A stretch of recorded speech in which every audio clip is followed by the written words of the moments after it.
Heavy rains caused flooding in the Davao region. And for updates, we have News 5 correspondent Bril Montalvo.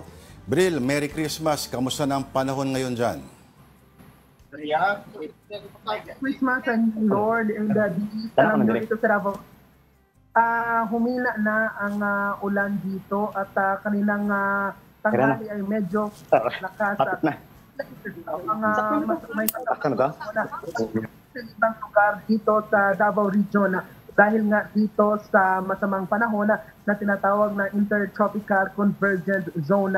Isa nga sa mga apektado nito ay ang probinsya ng Davao Occidental. Kagabi, maraming mga residente, mga kabahayan, mga establishmento at maging infrastruktura doon ang nasira dahil sa flash flood at sa lakas ng panahon. May mga bahay na inanod ng baha at meron ding tulay na nasira dahil din sa malakas na agos ng tubig dulot ng malakas na ulan at yung tinatawag na Lais River or Lais Bridge dyan nga sa Malita, Davao Occidental ay passable na ngayon sa mga motorista dahil agad itong inaksyonan ng Department of or DPWH doon sa lugar. So as a whole, merong 3,000 individuals ang inilikas kagabi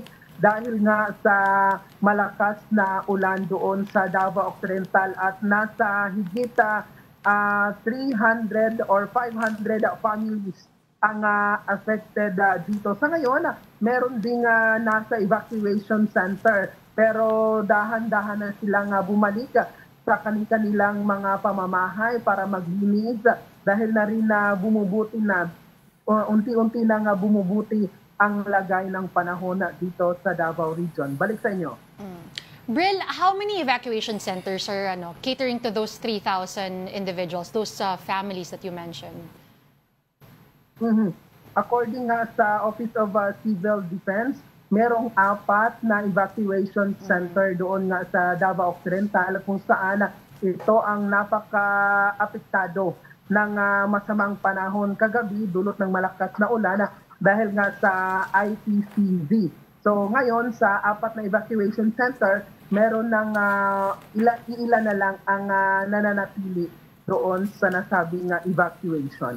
Bril, alam ko hindi ito yung kauna-unang pagkakataon na magpapasko, nagkabaha dyan sa area na yan. Kailan yung naalala mo? Alam, parang last year yata, meron din yata. Tama ba ako, Bril? Last year din, sa naalala ko, nag-cover din kami ng baha. The last time, dito pa rin sa Davao region. Alam nyo, every Christmas month or buwan nga ng December ay umuulan dito sa, hindi lang dito sa Davao region at pati na rin sa buong Pilipinas. Kaya nga, according kanina sa na nakausap natin ng Office of Civil Defense, sabi nila na every December may masama talagang panahon at inaasahan din na may bagyo. Pero sana nga hindi ito matutuloy. Lord? Bril, mabilis lang anong taon-taon yan ang nakikita mong trend na bumabaha dyan sa Davao region specifically? Tama ka nga dyan for the longest time. But what are the steps? What are the steps being taken by the local government? What are the steps being taken by the local government to make sure na hindi umabot sa ganyan? Na hindi kailangan 3,000 or 300 families ang maapektuhan kung taon-taon naman nakikita nila na ganyan na yung nangyayari? Alam nyo, sabi nga ng ilang LGU dito sa Davao region, isa sa kanilang problema kung bakit bumabaha sa kanilang mga lugar dahil nga dito sa drainage system.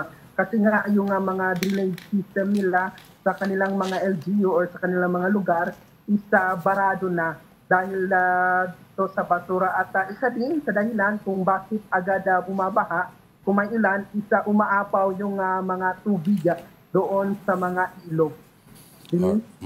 Alright, Bril. Okay. Merry Christmas, Happy New Year. Kung ako kailan ka babalik dito kasi kasi dito may paputok.